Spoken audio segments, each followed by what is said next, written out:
Muchas gracias por cada uno de estos mensajes que fueron llegando sobre la consigna del día de hoy. Te proponíamos que te imagines un castillo y que te imagines también que dentro de ese castillo vive un rey, que es el propio Dios, y está en una habitación principal dentro del castillo. Pero para acceder a esa habitación y encontrarte con el rey, tenías que abrir varias puertas y tenés un manojo de llaves que tiene diferentes nombres. ¿Cómo se llaman esas llaves, no? Muchos nombres han recibido en el día de hoy esas llaves de parte de ustedes. Amor, fe, caridad, oración, misericordia, compasión, solidaridad, servicio a los otros, mirada amable. Cuántos nombres maravillosos que están ligados al camino espiritual de cada uno de ustedes. Hoy vamos a ver qué nos dice una gran amiga en relación a ese castillo que decíamos que es un castillo interior. El castillo somos nosotros. Y la habitación principal donde Dios habita es nuestro propio corazón. Las moradas de Santa Teresa de Jesús, relatadas hoy en la voz y en la presencia de nuestro querido amigo el padre Pablo Ureta, Carmelita Descalzo, quien en un momento de retiro se tomó un tiempo muy generoso para estar en este ratito con nosotros. Querido Pablo, ¿cómo estás? Vero te saluda en esta tarde. Hola Vero, buenas tardes a toda la teleaudiencia. Un gusto estar aquí con ustedes. Hay un subtítulo, Pablo, ¿no? Que es Un camino, las moradas de Santa Teresa, un camino de reconstrucción de personas rotas. A ver, contanos por qué. Bueno, ese título, desde que yo lo escuché, me impactó muy hondamente. Ese título fue el modo de plantear las moradas de Santa Teresa, el itinerario espiritual, por un profesor que daba hace unos años en Ávila, en el Centro Internacional de los Carmelitas en Ávila, daba el curso de moradas, y él las planteaba en esta clave. Porque, ¿qué es el castillo interior? Ahí estábamos viendo unas imágenes, una más linda que la otra. Y lo primero que sería bueno caer en la cuenta, que esta imagen del castillo es una imagen y un símbolo de la persona humana. ¿Mm? ¿Y por qué es un símbolo de la persona humana? Porque en primer lugar, y es lo primero que hace Teresa cuando empieza a escribir el libro de las moradas, es comienza imaginándose a la persona, hagamos de cuenta, dice ella, que la persona es como un castillo todo de diamante o de muy claro cristal. El punto de partida, que no siempre me parece que corremos el riesgo de no tenerlo en cuenta, para Teresa el punto de partida es la grandeza y dignidad, ella dice, del alma, en su lenguaje propio del siglo XVI, que nosotros podemos traducir hoy por la persona, ¿eh? Porque no somos solo alma, sino que somos persona, alma y cuerpo. Teresa de Jesús lo primero que nos dice, miren que cada uno somos como esos castillos hermosos, riquísimos, dignísimos. Ese es el punto de partida. Y desde ahí comienza a invitar a entrar dentro. ¿Mm? Y ahí comienza este itinerario, esta aventura que va a decir Teresa de Jesús. Y la imagen del castillo nos pone de cara a dos cualidades de nuestra persona y de nuestra existencia. ¿Qué son los castillos? ¿Qué son los castillos, no? Acá desde Argentina nos los tenemos que imaginar un poquito, pero en Europa, que allá es parte de muchos paisajes, eran las casas donde vivían los señores feudales, los reyes, ¿eh? Eran casas muy importantes que la habitaban gente muy importante de la época.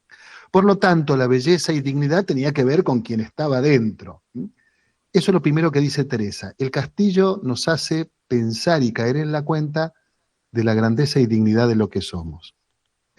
Y junto con eso, el otro elemento es que esos castillos tenían una forma arquitectónica de fortaleza, porque estaban preparados para la lucha. Eran casas donde también resguardarse frente a los asedios enemigos. Y Teresa dice, la vida humana y el camino cristiano también es una lucha. No contra enemigos de carne y sangre, no contra personas enemigas, sino contra realidades que atentan contra nuestra dignidad, contra realidades que buscan distraernos para que no entremos dentro de nosotros mismos y no nos encontremos con esa presencia divina, como vos bien decías, Vero, que es el rey de este castillo, que es Dios, y que está desde el comienzo, desde que recibimos el ser, Dios está ahí dentro de nosotros, y la aventura de la vida cristiana no es otra cosa que caminar hacia adentro, atendiendo el afuera, para poder encontrarnos y entablar amistad con este rey que nos habita, que nos atrae y que nos espera. Bueno, dicha toda esta introducción, respondo al porqué de esto del camino de reconstrucción de personas rotas, que era esta frase que le escuché a este profesor, el padre Antonio Mas Arrondo. Porque para esto habría que retrotraernos un poquito, recordar que para Teresa la oración no es otra cosa que un ir construyendo y viviendo la amistad con Dios. La vida cristiana es vida de amistad con Dios, y una amistad a la que somos llamados, no es una amistad que la empezamos nosotros. Es Dios el que toma la iniciativa, es Jesús. Y Teresa, cuando escribe sobre la oración, Teresa no enseña modos de oración, técnicas. Cualquier oración, cualquier realidad que nos ayude a entrar en contacto con esta presencia que nos habita es oración. Pero además a Teresa le gusta hablar no tanto de la práctica de la oración, sino más bien de la vida de oración, que es mucho más amplio. La práctica de oración son nuestros rezos, nuestras devociones, las cosas que hacemos de espiritualidad, podríamos decirlo así, pero en realidad nuestra relación con Dios abarca toda nuestra existencia, el trabajo, el ocio, la diversión, los vínculos, todo lo que vivimos, porque lo vivimos siempre en la presencia de Dios, que es lo que nos transmite el primer mensaje de esta imagen, de este icono que tenemos en pantalla, es como la cerca, la ronda de un castillo que parece las murallas de Ávila también, y dentro de ese castillo hay un encuentro de dos, Jesús y Teresa. Teresa que está plenamente en presencia del amigo y del maestro, del esposo. Y Teresa dice que para vivir vida de oración, podríamos traducir, para vivir vida cristiana, ella dice que lo primero es tener en cuenta que son fundamentales 4 actitudes que hay que ir cultivando desde el primer momento. La primera actitud, ella habla de el amor de unos con otros. Ella le está escribiendo a sus monjas descalzas que viven en comunidad, pero Teresa sabe que también está escribiendo para que la lean otros. Entonces, la primera actitud, la primera virtud es la del amor. Y se va a extender largo en esto, porque Teresa es consciente de que tenemos que aprender a amar, porque no sabemos amar, ¿no? Tenemos que ir aprendiendo a pasar de un amor posesivo, de un amor que reclama, de un amor que retiene o que se defiende, a un amor que va aprendiendo a entregarse. Entonces, Teresa nos diría, lo primero es aprender a amar. Lo segundo, la expresión que ella usa es deshacimiento de todo lo criado. Deshacimiento es un verbo que nos suena raro, pero viene del verbo asir. Vieron que asir es agarrar. Cuando uno está agarrado a algo, está asido. Teresa dice que es muy importante aprender a desasirse. Nosotros podríamos traducir, hay que aprender a soltar para crecer en libertad. Soltar las cosas que nos retienen, las cosas que nos esclavizan, las de fuera y las de dentro. Nuestros miedos, recuerdos que nos paralizan, nuestras manías. Hay que ir aprendiendo a soltar eso. Eso es desasirse, la segunda actitud. La tercera es la humildad, que como sabemos para Teresa de Jesús, humildad es andar en verdad.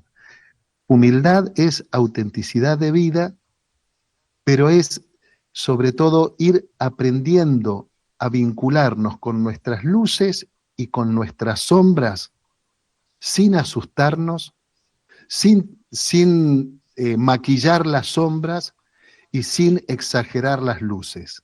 Aprender que estas dos cosas son parte de nuestra realidad, ¿no? Y cuando uno va aprendiendo a caminar en esta humildad que es andar en verdad, para lo cual Teresa insiste mucho en la importancia del conocimiento propio, ¿no? Aprender a conocernos en profundidad. Entonces vamos aprendiendo a ser verdaderamente humildes. Y la cuarta actitud que dice Teresa es la determinada determinación. Es decir, el empeño de que cuando uno empiece el camino, no aflojar aunque muera en el intento. Y entonces, ¿a qué voy con todo esto? Fijémonos que son 4 actitudes que tienen que ver con las 4 dimensiones, con 4 dimensiones fundamentales de nuestra existencia, y que son 4 dimensiones en las que todos, absolutamente todos, estamos heridos. En la capacidad de amar y de recibir amor, todos tenemos una o muchas experiencias que nos han lastimado, que nos han puesto como a la defensiva, que nos han puesto como resistentes.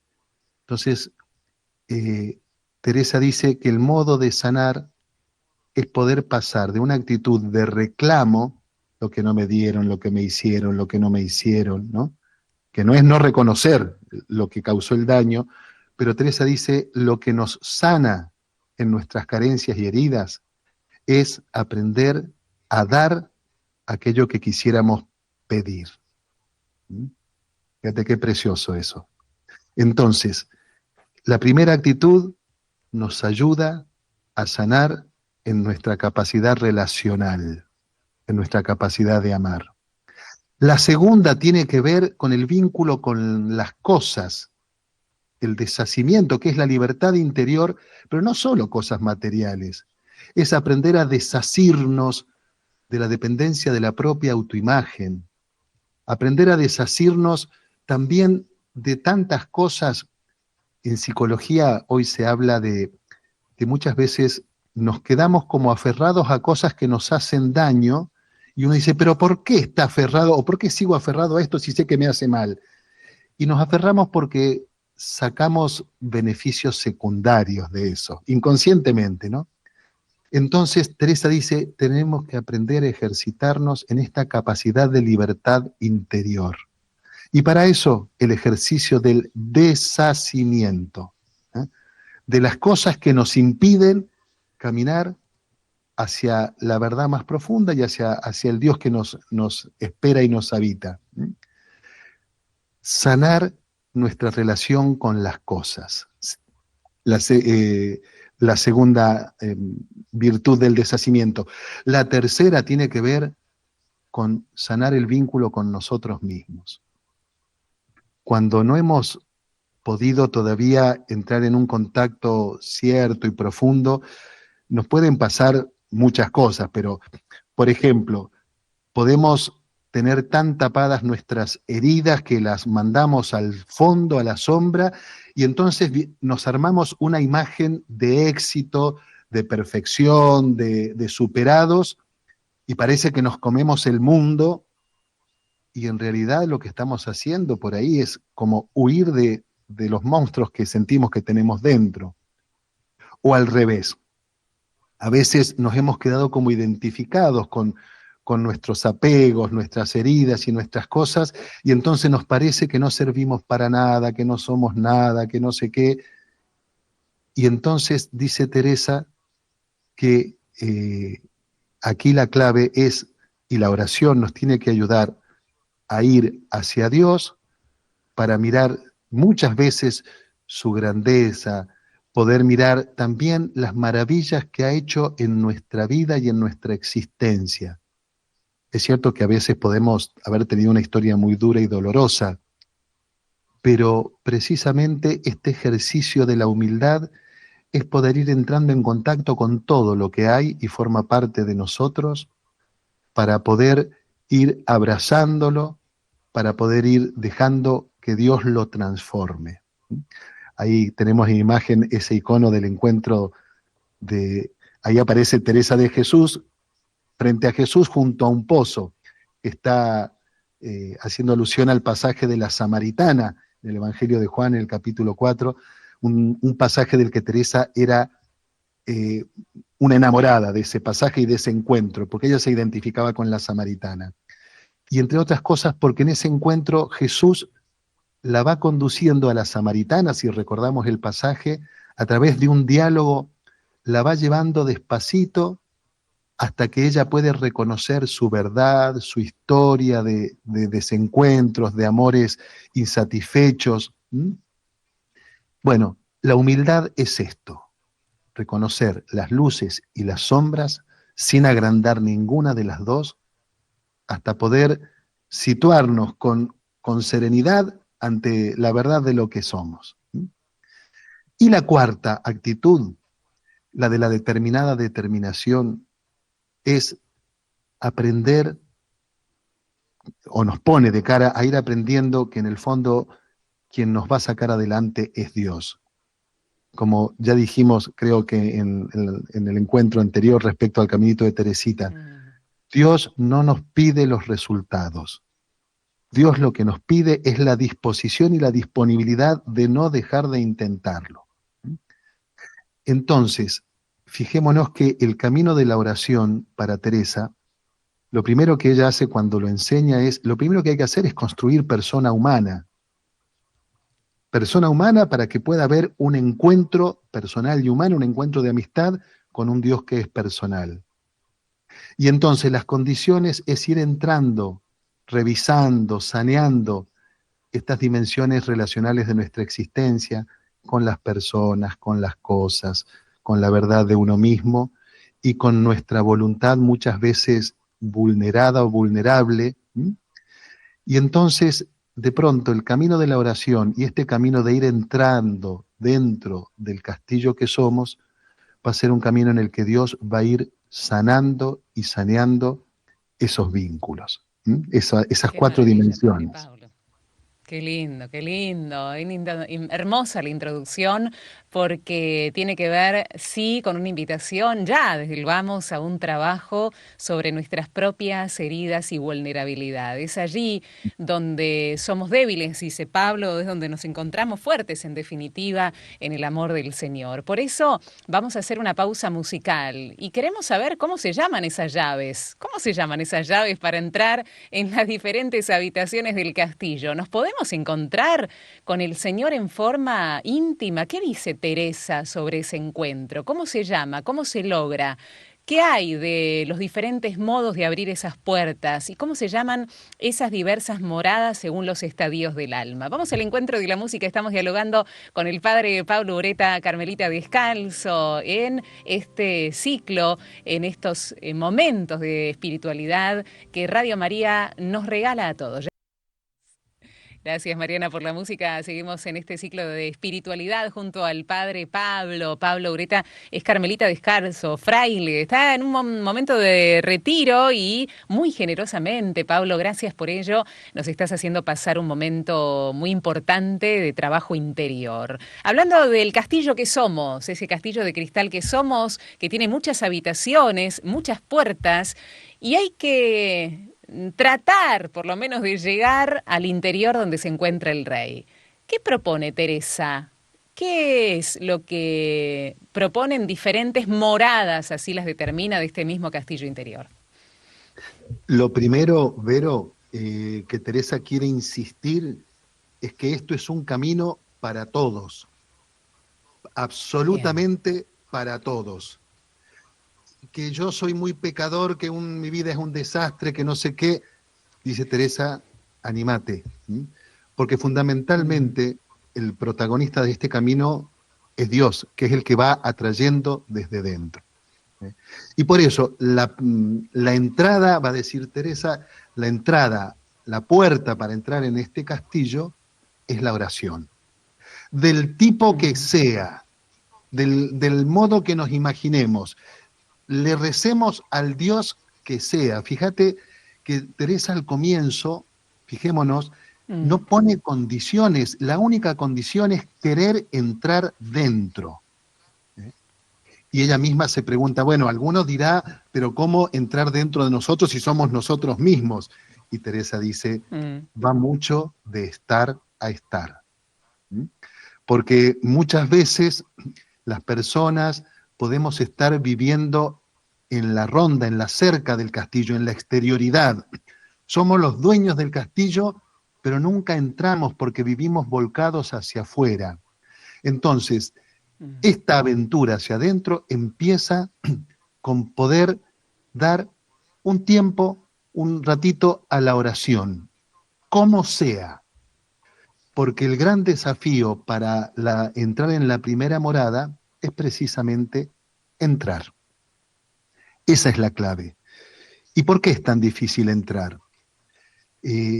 Pensemos, a mí me hace mucha gracia por ahí con los grupos, a veces cuando dice, bueno, vamos a hacer un día de retiro de silencio, y empiezan todos, uy, silencio, no, pero yo no sé si voy a poder estar en silencio, ¿no? Porque estamos acostumbrados a vivir, y sobre todo en la cultura nuestra y con la tecnología, que es tan maravillosa, pero que es como que vivimos con un chupete que nos distrae permanentemente para no pensar, para no aquietar, para no entrar dentro. Nos da miedo muchas veces. Y ni siquiera somos conscientes del miedo que nos da. Y cuanto más huimos de entrar, más crecen los fantasmas del miedo. Entonces, por eso Teresa dice que lo primero es entrar. Y entrar y de a poquito empezar a considerar, ella insiste, la grandeza de lo que somos como personas, y nos dice de entrada que no nos imaginemos dentro de nosotros mismos como huecos, porque no estamos huecos, estamos habitados por Dios. Y para encontrarnos con este Dios, Dios ya está, no es que para ver si está Dios, Dios ya está desde el primer momento, pero nosotros sí tenemos que ir haciendo un camino, un proceso, un aprendizaje para que nuestros sentidos interiores o sentidos espirituales vayan aprendiendo a percibir esta presencia. Por eso, el gran desafío en la primera morada es entrar. Teresa, usando esta imagen del castillo, hace alusión en la cerca del castillo. Si pensamos en los castillos de las películas o los que hemos visto, siempre hay una fosa, ¿vieron? Una fosa defensiva. En esa fosa, que solía estar llena de agua o con animales feroces o con cocodrilos, tenía una función defensiva. Y había una sola puerta que era levadiza. Por eso dice Teresa que esa defensa del castillo ella le llama las alimañas, que es toda esa fauna que tiene como tarea impedir que entremos. ¿Y qué son esas alimañas? Y hay de muchas clases. Hay alimañas externas, que son ciertos antivalores culturales, ambientales. Pensemos, cuando uno ha querido decir, qué sé yo, pienso en tantos casos, voy a ir este fin de semana a un retiro espiritual, y en tu casa ya te dicen, pero ¿qué te pasó? ¿Te vas a hacer monja? ¿Te vas a hacer cura? ¿Qué te fumaste? ¿No? Digo, expresiones que la gente cuando quiere disponerse a un tiempo así como de oración, a veces empieza a encontrar como resistencias o burlas o modos sutiles de ridiculizar. Eso es parte de las alimañas ambientales, que no es que las personas sean malas, es que a veces vivimos en una cultura, en un ambiente que no favorece esto, que no lo entiende.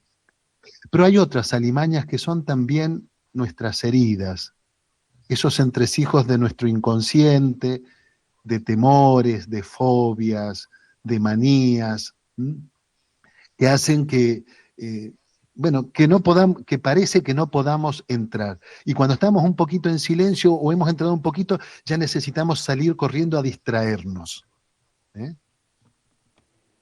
O cuando a veces la vida nos trae situaciones difíciles o de crisis, que son, cuando son crisis de crecimiento, cuando uno está en una crisis de crecimiento, no sería bueno afrontar la crisis desde la distracción. Cuando uno está atravesando un proceso de transformación, lo bueno es aprender a estar, a permanecer y ponerse a la escucha y dejarse ayudar en el caso que sea necesario. Pero si uno, cada vez que uno se siente mal, sale corriendo a distraerse, entonces ahí podríamos decir, estamos en presencia de alimañas que no nos quieren dejar entrar. La primera morada, el gran desafío es aprender a permanecer. Cuando vamos aprendiendo a hacer este ejercicio de estar con nosotros mismos, de tener un ratito para la oración del tipo que sea, entonces poquito vamos pasando a la segunda morada.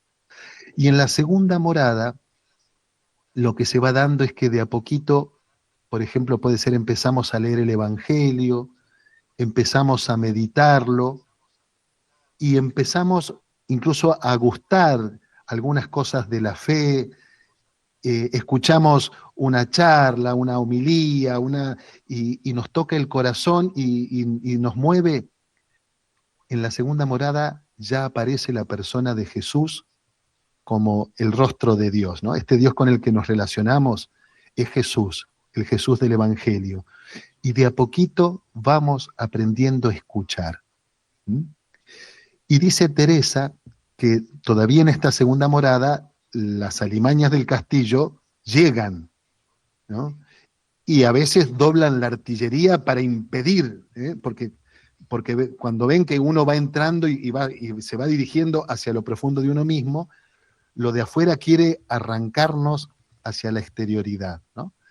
Entonces, dice Teresa que en estas segundas moradas la clave es permanecer. Y para permanecer hay que batallar contra los miedos, contra todas esas cosas que nos incitan y que nos llenan de temores, pensando que a lo mejor estamos en un camino equivocado, que a lo mejor tendríamos que ser más normales como todo el mundo. Bueno, la morada segunda, esta es la clave: luchar y permanecer. Porque además dice Teresa que de a poquito la persona interiormente está como un mudo que oye pero que no puede hablar. En la primera morada uno estaba sordo y mudo, no podía escuchar ni hablar, pero bueno, ya en la segunda se van abriendo los oídos y por eso uno va pudiendo como escuchar la voz del pastor, que no nos imaginemos voces, La voz del pastor, esa que nos viene a través de una palabra o de un consejo. De pronto estamos escuchando Radio María y escuchamos a alguien que dice algo y uno dice que siente que le pega adentro y como que te ilumina. Bueno, Teresa diría, esa es la voz del pastor que va haciendo su silbido y nos sigue atrayendo para que avancemos hacia lo profundo. Esta es la segunda morada. Mientras tanto, ya también entra este compromiso de ir tratando de poner en orden la vida, evitando al menos el pecado mortal, evitando las cosas graves. Hay cosas que a veces podemos tener dificultades o problemas incluso de adicciones y que no es tan sencillo, pero la estamos luchando. Estamos en la segunda morada. Y el pastor nos sigue llamando y atrayendo. Lo que se experimenta es muy fuerte el tironeo. Si hemos logrado permanecer, de a poquito vamos pasando a la tercera morada, que es un momento muy importante del camino. Porque en la tercera morada ya es cuando hemos ido logrando poner la vida como en orden de alguna manera. Nuestra vida de fe está como regulada por una práctica habitual de oración, quizás de los sacramentos. Hemos empezado algún servicio, algún voluntariado en algún grupo. Las terceras moradas son, Teresa dice que son como un momento para agradecer, ¿eh? Y que cuando uno llega ahí, que ha costado no poco. Teresa cita la frase del Salmo: feliz el hombre, ¿no? Que a lo feliz la persona que ha logrado llegar hasta aquí, ¿eh? Pero estas terceras moradas son importantísimas y cruciales, porque encierran como una trampa muy sutil. ¿Y cuál es la trampa? Pensar que ya está, que uno llegó, que esa es la meta. Nosotros podríamos decir, cuando uno ya se siente un buen cristiano, que tiene toda la vida en orden y piensa que eso ya, ya, ya llegó, ojo, porque todavía la persona, todavía nos falta dejarnos desengañar de sutiles máscaras que tenemos, de creernos buenos, de creernos un poquito mejor que los demás.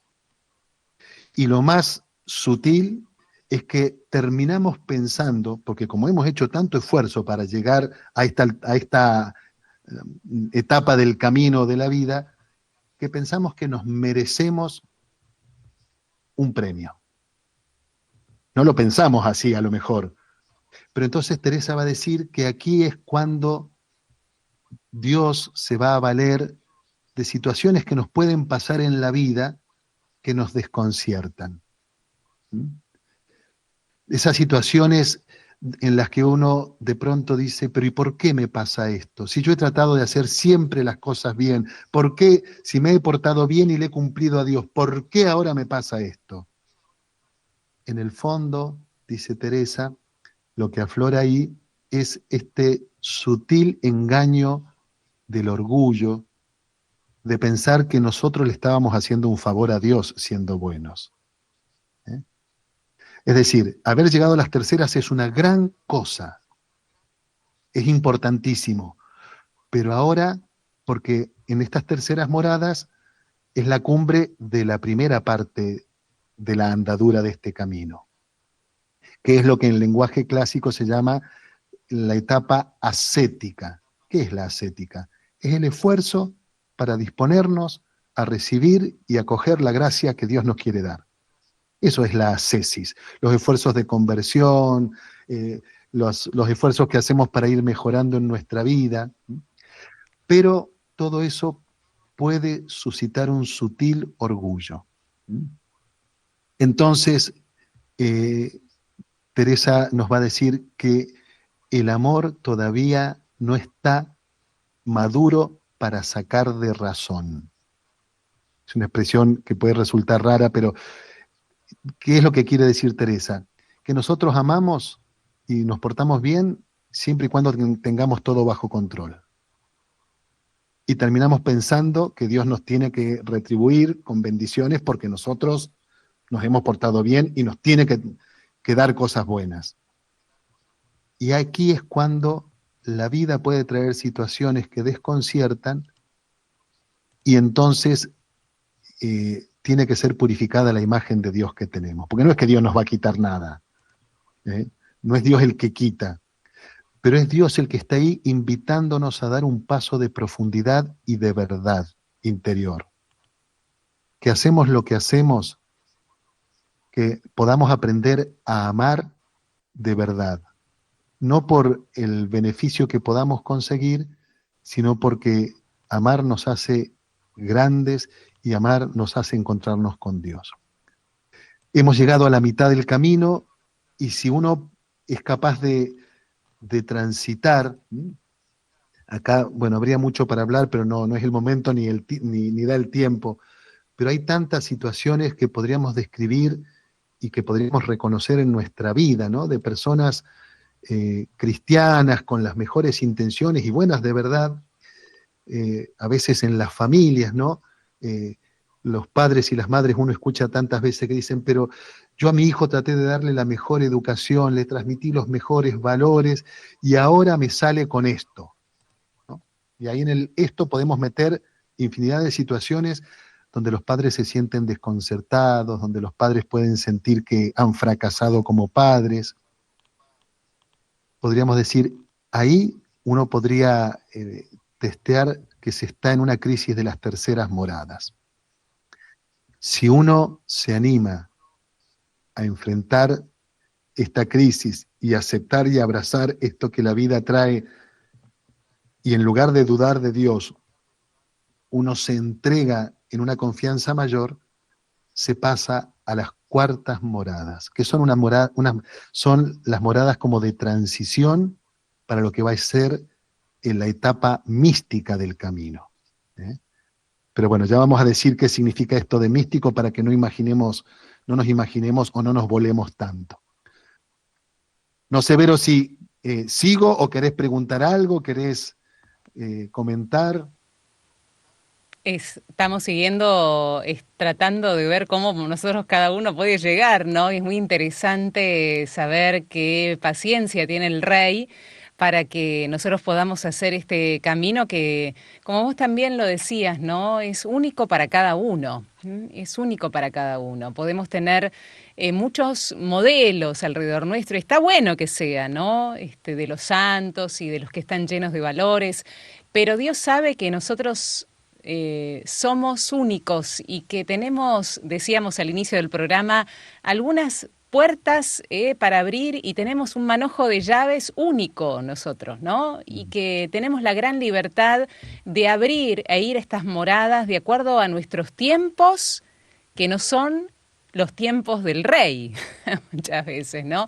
Así que qué bueno que sigamos practicando. Me gustó mucho esto que decías de permanecer, ¿no? En la segunda parte o en la segunda puerta, luchar y permanecer, y que Teresa dice que cada uno puede hacerlo en el tiempo que disponga de alguna manera. Así que creo que es muy interesante. Y si nos queda tiempo en estos minutos, ¿podemos ver qué nos dice Teresa sobre las últimas moradas?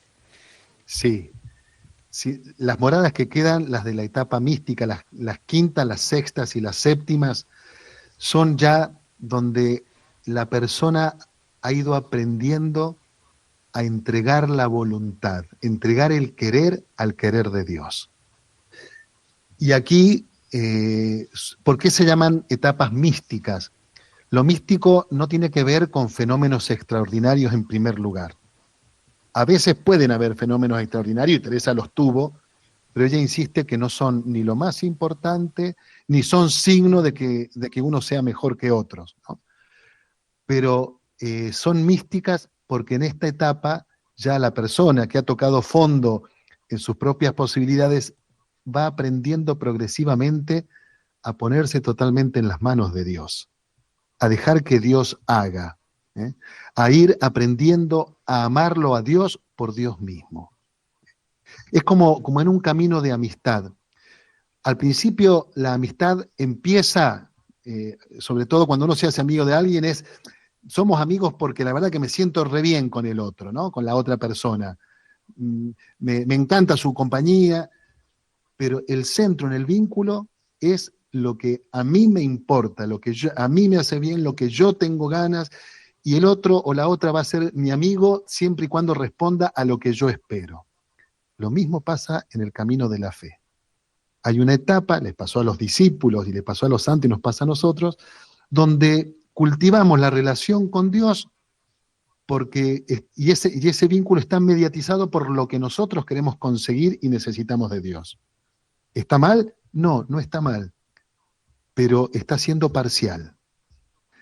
Lo que Teresa dice es que en las tres últimas moradas la persona va aprendiendo a identificarse con el modo de amar del amigo. Y va aprendiendo, y el culmen, que son las séptimas moradas, es donde ya la persona se entrega y su amor no depende de lo que percibe del amigo, sino que el amor tiene que ver con qué es lo que yo le puedo dar a él. Teresa usa una expresión preciosa en las séptimas moradas, que ella define que son la etapa del matrimonio espiritual, porque dice que la relación de Dios con Dios se vuelve como un matrimonio. ¿Y qué es un matrimonio? Es una relación de amor y de intimidad donde los dos que se aman quedan unidos para siempre. Esto así pasa con Dios, ¿eh? E insisto, Teresa va a decir siempre que todos estamos llamados a esta unión, que Dios nos llama a todos y que todos podemos, si nos animamos a corresponder a ese amor recibido. Y Teresa dice, una de las características de la persona que está en las séptimas moradas es que tiene en mucho, si puede ayudar en algo al crucificado. ¿Qué quiere decir esto? Que ya aquí la persona que ha pasado por muchas dificultades, cruces, purificaciones, ha pasado por una etapa en las sextas moradas donde incluso ha experimentado la ausencia del amigo, del maestro, de Dios, se pasa por la noche oscura de la fe. Cuando se ha atravesado esto, ahora ya la persona está libre para amarlo a Dios por sí mismo. Y entonces la mejor prueba del amor es ver en qué le puede ayudar al amigo. No en qué el amigo me puede ayudar a mí, sino en qué le puedo ayudar. Y ella dice, ayudar en algo al crucificado. ¿Y qué es ayudar al crucificado? Ayudarlo en los crucificados de hoy. Fijémonos que este es un rasgo propio en la mística de la cumbre espiritual. Lejos de significar que uno se abstrae o se aísla de la realidad, de los problemas y de los sufrimientos, el verdadero místico, el que se ha encontrado con Dios, es el que lo descubre a Dios presente en la realidad cotidiana, en la propia historia y en la historia de los que tiene al lado. Y entonces dice Teresa que ya a esta altura del vínculo, incluso va a usar otra imagen del Evangelio, dice, Marta y María andan siempre juntas para hospedar al Señor. Es decir, en nuestra vida se han unificado, no es que por un lado vivimos la actividad y por otro tenemos que ir a rezar para cargar energías porque hemos trabajado mucho. Mientras seguimos en esta dicotomía de acción, contemplación, todavía es que no hemos llegado a la unificación a la que estamos llamados. Y nos unificamos cuando todo lo que vivimos nos pone de cara a Dios y cuando estamos de cara a Dios entra todo lo que vivimos, ¿no? Este sería un poco como el camino. El itinerario y rápido. Ojalá, mira, Pablo, ojalá podríamos, tuviésemos la posibilidad en algún momento de poder ir despaciosamente sobre cada morada, porque tiene imágenes, Teresa, que son tan ricas para nuestra vida espiritual, con tantas herramientas, ¿no? Ella, no, como decías vos, no enseña técnicas, pero con las imágenes que dan cada morada, uno puede sentirse identificado y guiado por ella para llegar a la habitación del Rey, que es el propio Dios, y repetimos, está en nuestro propio corazón. No, esto qué bueno lo que dice Teresa, no somos castillos vacíos, el Rey siempre está. La cuestión es si estamos dispuestos a entrar en nuestro interior con la gran llave de la oración. Como nos salga, dice Teresa, lo que sea que te salga.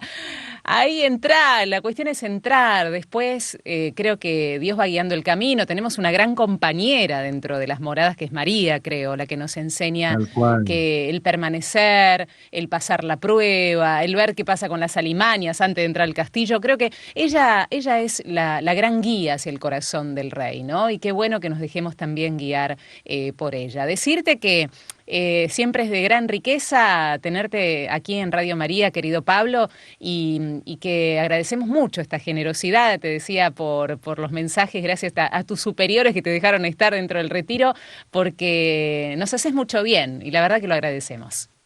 Bueno, muchas gracias, Vero, y es una alegría poder compartir esta riqueza que es un tesoro de la Iglesia, ¿no? Y yo simplemente dos cositas así como cerrando, insistir que lo de las moradas de Santa Teresa es para todos, todos, todos. Mm. No es Bien. para algunas almas escogidas que tienen la suerte de nada. ¿Eh? Es, y hasta el más roto, hasta el más desahuciado en su vida, tiene una séptima morada en su interior donde habita Dios. ¿Eh? Eso, poder tenerlo como muy claro. Hay que animarse, nomás.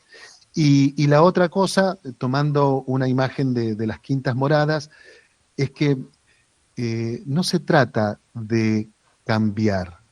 ¿Eh? El camino espiritual no es un camino de cambios, es un camino de transformación. Cuando hablamos de cambiar, la palabra cambio implica que de alguna manera no acepto lo que hay, por eso quiero otra cosa. Pero lo más genuino en el proceso espiritual no es que tiene que haber otra cosa, es que tengo que asumir el proceso de dejar que eso que está y que es como es, pueda ser transformado. Y Teresa usa la imagen del gusano de seda que se convierte en mariposa. Y ese es el camino espiritual. Por eso, yo diría más, quizás más que decir ojalá podamos, ojalá nos animemos, ¿eh? Porque la garantía de que es posible la pone Dios, no nosotros. Olvidémonos. Pero como va a decir la misma Teresa, ella decía, ¿no? Cuando ella veía la vida de los santos, a ella se sentía muy estimulada y decía, porque con su vuelo nos atrevemos a volar. Que esto pueda ser lo que nos deja esto que compartimos de Teresa, ¿no? Que mirar el vuelo de Teresa nos anime a emprender nuestro propio vuelo, no a imitarla, porque ella tuvo que vivir su historia con sus características y sus desafíos, pero sí animarnos a que mirándola a ella nos sintamos estimulados a emprender nuestro propio vuelo con la ayuda del Señor. Que así sea. Gracias, querido Pablo Ureta, el padre Pablo Carmelito Descalzo, aquí en esta fase tan linda de espiritualidad dentro de la radio. Un abrazo fraterno, rezamos por ese retiro. Para toda la audiencia y Un abrazo. bendiciones.